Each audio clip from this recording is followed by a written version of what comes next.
días. Espero que se esté escuchando y se esté viendo bien la transmisión. Les voy a pedir que si por favor esto me lo hacen saber ahí mediante un mensaje de que todo está bien. Si por alguna razón hubiera algún problema de transmisión, por favor díganmelo. Tengo un poco de inestabilidad en el internet, de modo que voy a rogar su paciencia para que si se interrumpe la transmisión, pues nos volvamos a conectar y seguiremos la meditación en esta hora. El texto base de la palabra de Dios en el que vamos a meditar hoy está en Efesios capítulo 6, versículos 10 al 13. Voy a dar lectura. Por lo demás, fortalezcanse en el Señor y en el poder de su fuerza. Vístanse de toda la armadura de Dios para que puedan hacer frente a las intrigas del diablo. Porque nuestra lucha no es contra sangre ni carne, sino contra principados, contra autoridades, contra los gobernantes de estas tinieblas, contra espíritus de maldad en los lugares celestiales.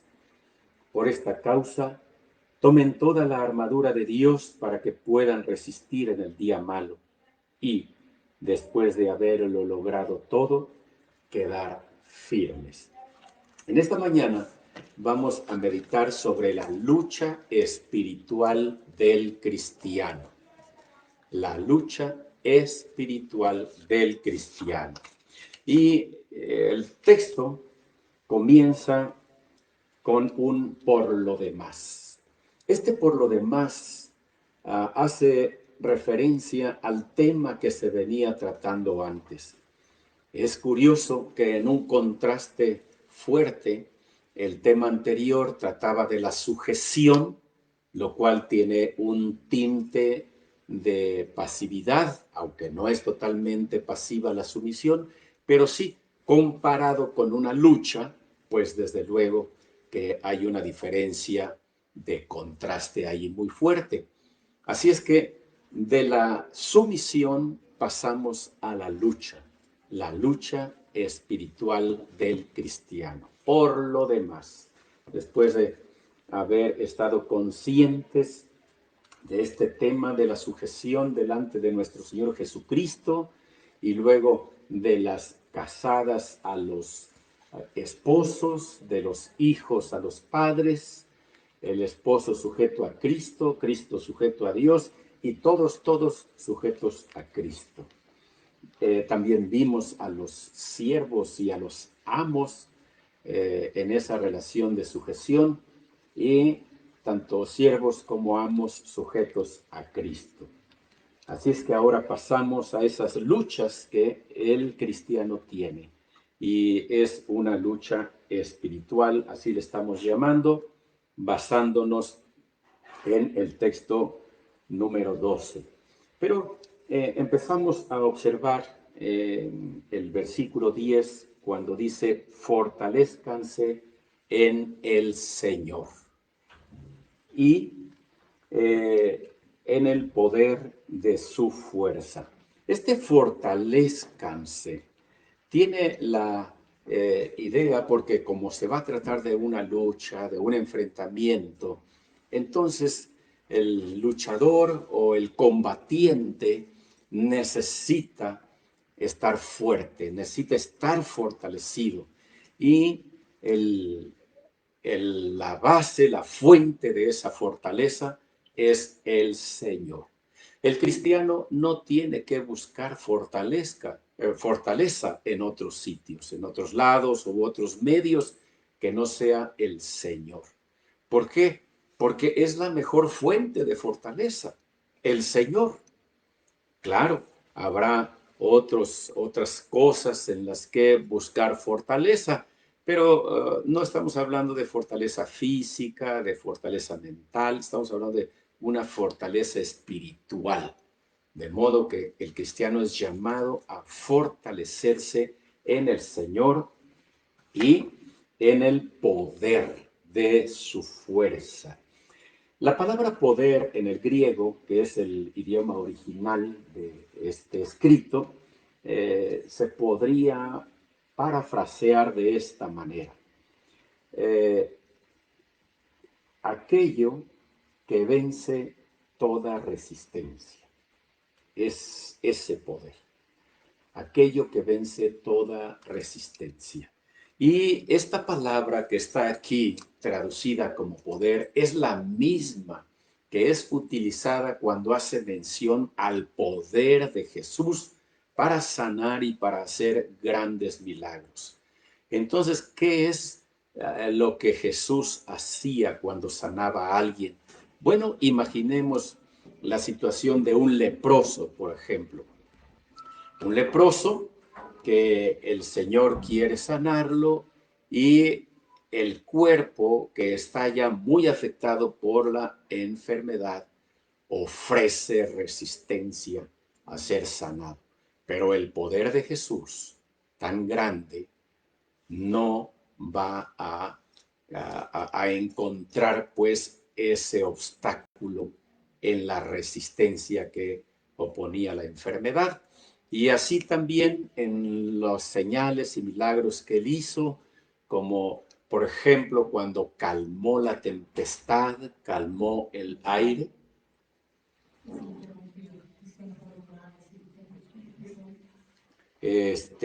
Cuando se estaba en esa situación, pues los vientos tempestuosos, ante la voz del Señor que se calmaran, claro, ofrecían resistencia. Pero el poder del Señor vence toda resistencia. De esta manera, nosotros encontramos aquí en este pasaje una enseñanza de que si nosotros nos fortalecemos en el Señor, será en ese poder que tiene Jesús para vencer toda resistencia. ¿Cuál resistencia en el caso de nosotros? De que llega la lucha espiritual y entonces nosotros queremos vencer, pero el oponente o lo que se opone a nosotros, sea una tentación, sea una situación complicada contra uno que nos quiere hacer caer, que nos quiere desviar del camino, pues va a ofrecer resistencia para que nosotros podamos seguir adelante. Pero fortalecidos en el poder del Señor se vencerá esa resistencia. Además, menciona acerca de la fuerza, el poder y también su fuerza. Aquí la palabra fuerza tiene que ver con esos recursos que tiene el Señor para otorgarnos y a los que nosotros podemos acceder. Y estos recursos más adelante los vamos a encontrar precisamente en la armadura de Dios. Ahí están esos recursos para echar mano como cristianos. Avanzamos en el siguiente versículo, ya captando esto que es muy importante y que va a ser el filamento que va a atravesar la meditación. Fortalecernos en el Señor y en el poder de su fuerza. Ante cualquier lucha espiritual que el cristiano enfrente, esa es la pauta, ese es el kit del asunto. Fortalecerse en el Señor y en el poder de su fuerza. Luego dice el pasaje, vístanse de toda la armadura de Dios. Vístanse de toda la armadura de Dios. Ahí están los recursos, ahí está la fuerza del Señor, en la armadura de Dios. No es la armadura del ser humano, no es la armadura del cristiano, como de repente uno podría traducirlo así o en una meditación decir la armadura del cristiano. No, no es la armadura del cristiano, es la armadura de Dios que el cristiano es llamado a portar. Por otro lado, la palabra vístanse tiene esa acción que indica responsabilidad por parte del cristiano. No dice la Biblia que Dios nos va a vestir, que Él nos va a poner la armadura. No, dice que nosotros nos la pongamos. Entonces, ¿qué tenemos que hacer? tomar la armadura de Dios y ponérnosla. Podemos recordar cuando éramos bebés y nosotros no nos podíamos vestir, nos vestían nuestros padres. Entonces, no podemos quedarnos niños todo el tiempo como cristianos, como dependiendo todo el tiempo de Dios. El nuevo creyente ciertamente tendrá un cuidado más cercano de Dios en su vida porque está empezando la vida cristiana. Pero a medida que el creyente va creciendo, va avanzando, él puede responsablemente hacer algunas cosas como estas. Vestirse. Imagínense un jovencito de 12, 13 años que todavía le dice a su mamá o a su papá que lo vista porque él no puede, pues es absurdo. Eso es lo que sucede también con un cristiano que no crece, que se queda estancado como si fuera un niño espiritual. Y esta parte es importante detectarla. Vístanse, ustedes, para que puedan hacer frente a las intrigas del diablo. Bueno, nosotros podemos tener aquí esta escenografía de una armadura y ¿cuál es esa armadura? Eso lo vamos a ver en una meditación posterior. Pero ya sabemos, existe una armadura que tenemos que ponernos para resistir las intrigas del diablo. Intrigas, metodeia. Esta palabra es la misma que utilizamos nosotros en español que decimos método. Método, ¿qué es un método? Un método, si nosotros separamos las palabras, estamos hablando de odos, que es camino, y meta, que es a donde queremos llegar. Entonces es el camino que nosotros vamos a tomar para lograr algo. Eso es método. Y Satanás tiene sus métodos para hacer caer al creyente, hacer caer al cristiano. Esas son las intrigas del diablo. Ahora, la Biblia no dice que nosotros nos vamos a enfrentar a Satanás. Esto es muy importante. No existe eso de nosotros entrar en una lucha contra Satanás. No. Nuestra lucha es contra sus intrigas, contra sus métodos. ¿Qué métodos tiene Satanás para hacernos caer? Bueno, siempre procurará presentarnos de una manera atractiva aquello que no le agrada a Dios que hagamos. ¿Qué cosas puede haber atractivas para un cristiano? Muchas que no le agradan a Dios. En el aspecto sexual, en el aspecto económico, en el aspecto de destacar, como la fama, ¿verdad? Y hay tres palabritas aquí que luego podemos nosotros recordar fácilmente: fama, lana y dama, en el caso del varón, ¿verdad? Son tres atractivos muy grandes: tener dinero, tener fama y tener contacto con mujeres que no son aquella que es nuestra compañera de vida. Y son trampas, son sus métodos de Satanás, son sus intrigas, que ahí están, queriéndonos hacer caer. Pero entonces el cristiano es llamado a ponerse esa armadura para hacer frente a esas intrigas y no caer. En el caso de los varones, existe siempre la posibilidad de que alguna mujer en el aspecto sexual pudiera atraerle y quererse acercar a ella y querer tener algún afecto y alguna relación inclusive íntima. Y dicen algunos, pues ¿a quién le dan pan que llore? Este dicho es muy popular y se traduce muy sencillo y hasta algunos varones lo han llegado a decir. pues a mí si se me presentara una mujer muy atractiva y me guiñara el ojo y coqueteara conmigo, bueno, pues yo aprovecharía la ocasión. ¿A quién le dan pan que yo? Al cristiano. Al cristiano. Ese sí debe llorar. Ese debe resistir las intrigas, el método de Satanás y no caer en eso. En el aspecto de la lana, siempre hay una oportunidad de ganar un dinero ilícito, algo que parece atractivo. Viene a mi memoria algunas casas populares que conocemos en nuestra región, que ofrecieron tantos dividendos para quien invirtiera allí, y la gente motivada por su codicia allí invirtió sus ahorros y algunos hasta su patrimonio y lo perdieron. ¿Por qué? Por la lana, la avaricia al dinero, querer poseer dinero.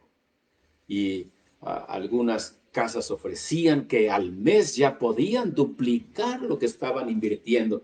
Imagínense de dónde puede alguien pensar que su dinero, si tiene 100 pesos, en un mes ya se le va a convertir en 200 pesos.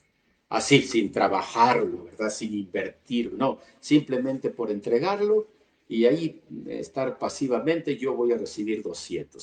Si meto 1,000, voy a tener 2,000. Si meto 10,000, voy a tener 20,000. Oye, se empieza a ver atractivo. Si meto 1,000,000 de pesos, al mes voy a tener 2,000,000 de pesos. Es absurdo eso, pero son intrigas del diablo que nos quieren hacer caer. Ahora, todo quedará en eso de que alguien arriesga su dinero y lo pierde, pero hay algunos que incurren en actos ilícitos y hasta delictivos con tal de tener dinero. El cristiano es llamado a enfrentar esa situación si se le presenta con la armadura de Dios, fortalecido en el Señor y en el poder de su fuerza podrá decir no, no, y mantenerse en esa línea de la batalla vencedor. Más adelante, nosotros podemos observar lo que dice el pasaje entonces en el versículo 12.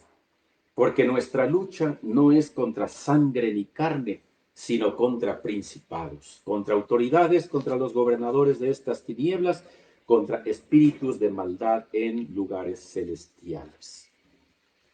Aquí es donde quiero detenerme un poco, porque en aras del cristianismo, mucha gente ha incurrido en matar, en torturar, en humillar, en herir a aquellas personas que no son cristianas, aquellos que no coinciden con su fe, que no coinciden con sus pensamientos.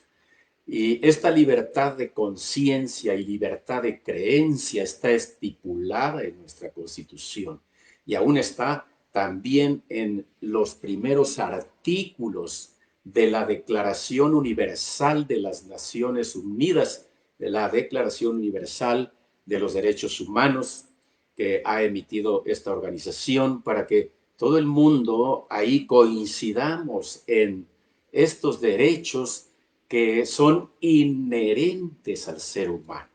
Es decir, no son cosas adquiridas, no, simplemente son derechos por ser humano.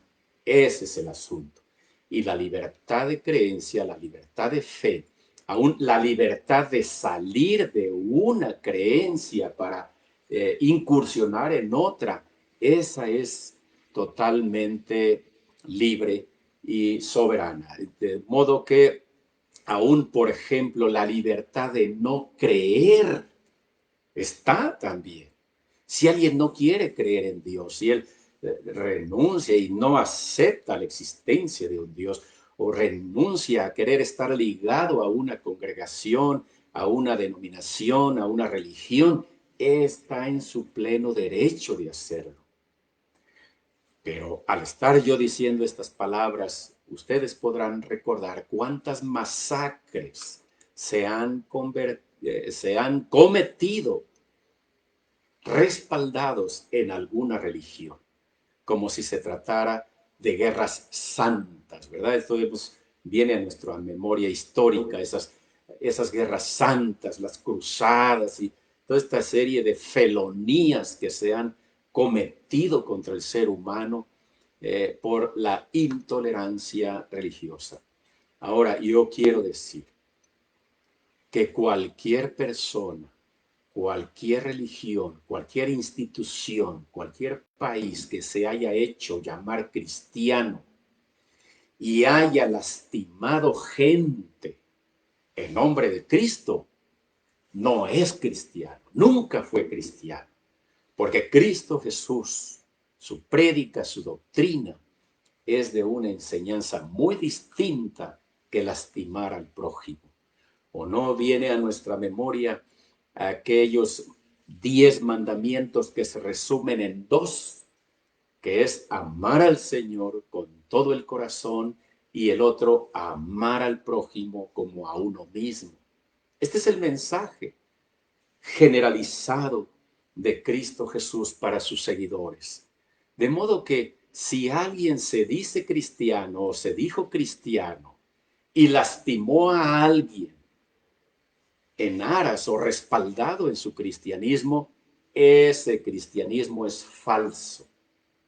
No es cristiano. El verdadero cristiano entiende lo que está diciendo este pasaje. Nuestra lucha no es contra sangre y carne. Y la palabra sangre en el griego que aquí se tradujo significa naturaleza humana. Es decir, nuestra lucha no es contra los humanos, no es contra un ser humano.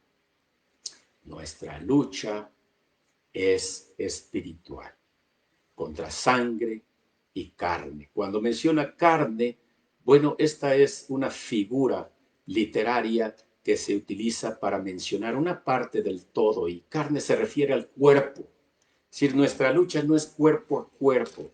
El cristiano no va a presentar su cuerpo a pelear con otro cuerpo, con otro ser humano por causa de su fe. No le va a soltar un golpe a alguien queriendo defender a Cristo. Ya hay gente que así equivocada o erróneamente ha interpretado las cosas. Cuando alguien golpea a otro porque el otro dice algunas cosas negativas de Cristo, bueno, no es llamado el cristiano, entre comillas, a defender a Cristo. Cristo no necesita que lo defiendan. Nosotros necesitamos que Cristo nos defienda. Cristo no. Él se defiende solo. Y si alguien lo injuria, si alguien habla mal de él, pues será una situación entre Cristo y aquel que se esté expresando mal de él. Pero ningún cristiano debe golpear a otro o lastimar a otro, torturar a otro o matar a otro porque ha proferido una blasfemia contra Cristo. Nuestra lucha no es contra ellos, no es contra nuestro hermano de raza humana, no es. Jamás debemos presentar nuestros cuerpos para lastimar a otro por causa de nuestra fe o por causa de su fe de él o de su falta de fe de él. De ninguna manera. Esto es muy importante tenerlo presente. Nuestra lucha o la lucha del cristiano es una lucha espiritual. Y así menciona aquí una serie de nombres que están en las regiones espirituales, los principados, las autoridades, los gobernantes de estas tinieblas. ¿Qué es un principado? Bueno, un principado es un título, pero también es como una región donde domina un príncipe. Y es cierto, hay otros pasajes que también hacen mención a que los espíritus de maldad, los demonios, ellos están organizados de alguna manera en sus estructuras y están como diseminados o repartidos a través del mundo para ahí ellos gobernar. Recordamos por allá una oración de Daniel en el Antiguo Testamento, cuando le viene la respuesta y el ángel le dice a Daniel: no llegué antes porque tuve que enfrentarme al príncipe de Persia. Y se refería precisamente a un ser espiritual que le estaba obstaculizando a este ángel que cumpliera con la misión de llevarle la respuesta a sus oraciones a Daniel. Y esas son las luchas espirituales. Ahora, nosotros no nos vamos a enfrentar a esos demonios, no nos vamos a enfrentar a ningún ser espiritual, no lo vamos a hacer. Nos vamos a enfrentar a las intrigas, otra vez, a los métodos, a las trampas que ellos nos quieran poner. Así es que igual, para centrarnos, el cristiano no es llamado a andar de exorcista, por ejemplo, ¿no? O andar retando a los demonios y hacerles ver que Jesús es más poderoso que ellos y que como retarlos a una lucha. No, esas son desviaciones de la fe. El pasaje es muy claro. No es una lucha contra ellos, sino contra sus intrigas. Esos seres espirituales que habitan en las regiones celestes. Y esto quiere decir que pues ellos no son de esta tierra. Es cierto. Y que Dios ha permitido que aquí estén. Y solo Dios sabe por qué lo permitió, pero aquí están. Desde el huerto del Edén, Dios permitió que Satanás, la figura de la serpiente, en este animalito, pues viniera y presentara con un método tan terrible el atractivo del árbol que Dios les había dicho que no comieran. Eva no luchó contra la serpiente.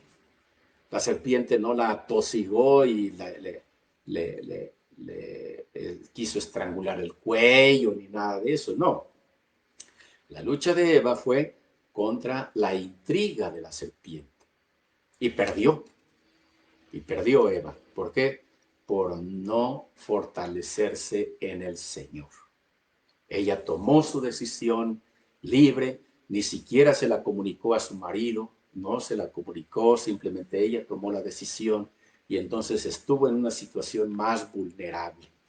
El cristiano es llamado a que cuando se sienta débil, vulnerable, también busque la compañía de otros cristianos que estén firmes contra esta lucha espiritual y de esa manera se sienta también fortalecido, porque el cristiano firme lo ha de llevar y conducir a que se fortalezca en el Señor. Entonces será una ayuda muy grande tener a un par ahí con él.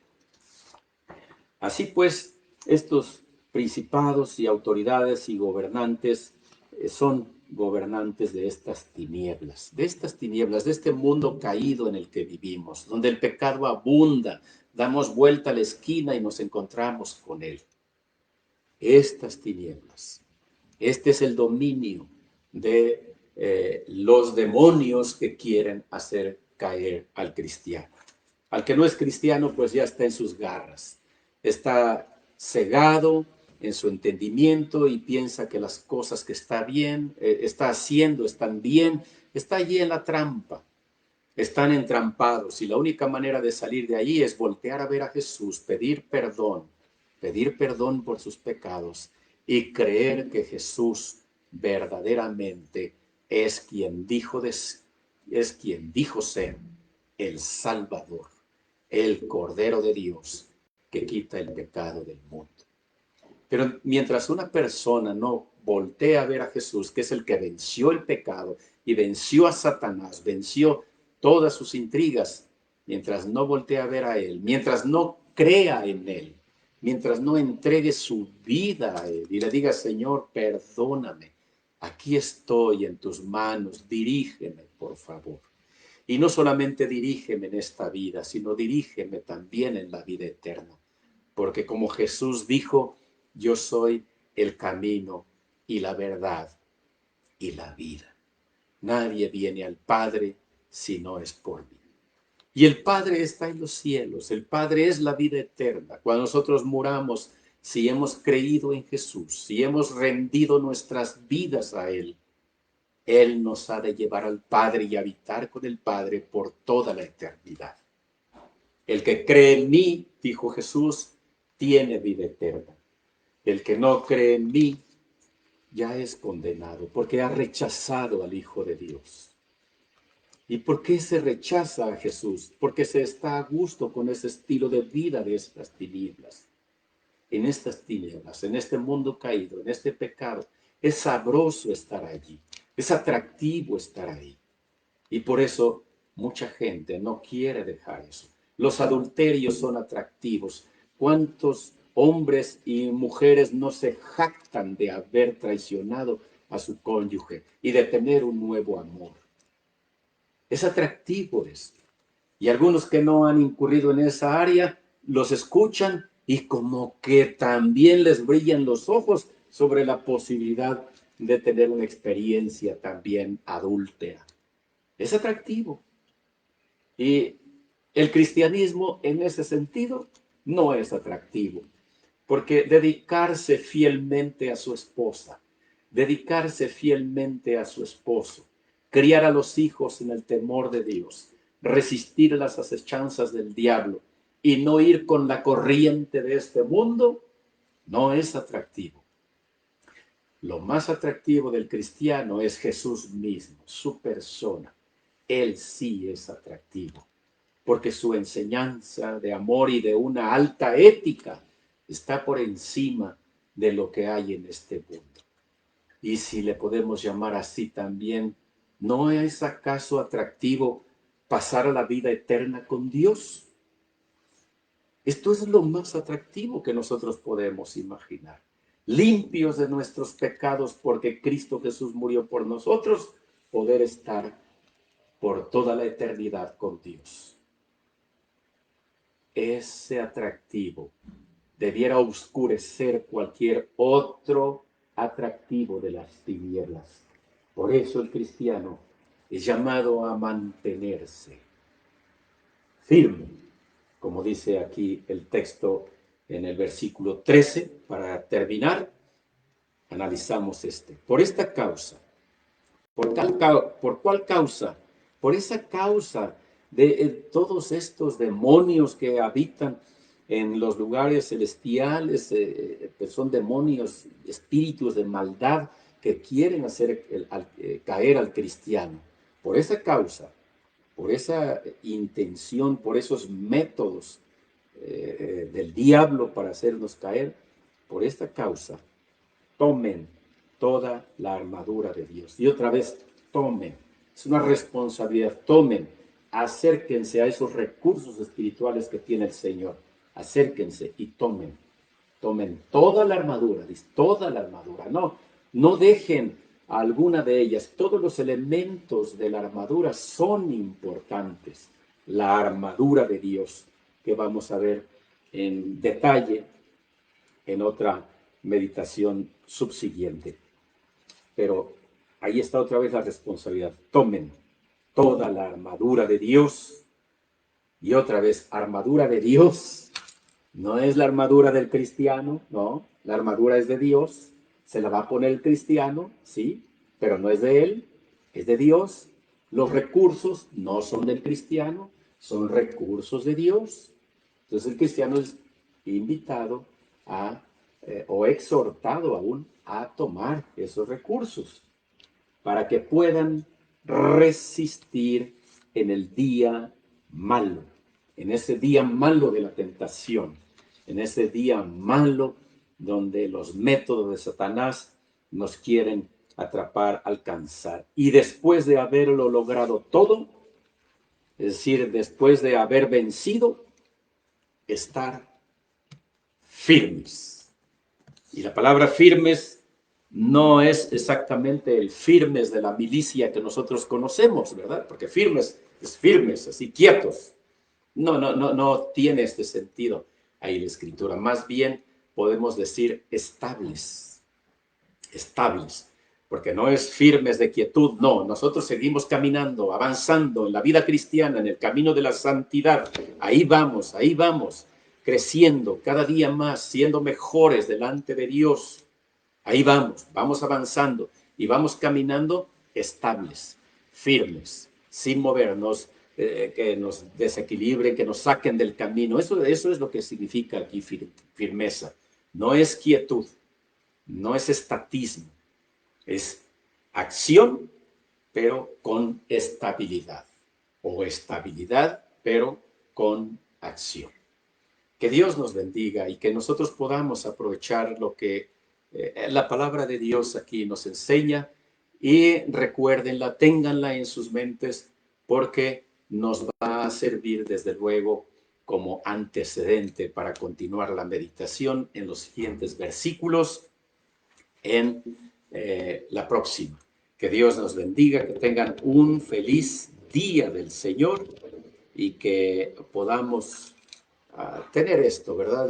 Allí en su corazón, digan, yo quiero ser un cristiano que se respalde en el Señor, que se fortalezca en el Señor y en el poder de su fuerza, en el poder de sus recursos. Yo allí quiero estar junto a mi Señor Jesucristo, que dio su vida por mí y que me amó tanto, que sufrió tanto para que yo pudiera ser salvo y también no solo salvo, sino pudiera estar a un lado de Él, confiando en Él, fortaleciéndome en Él. Buen día.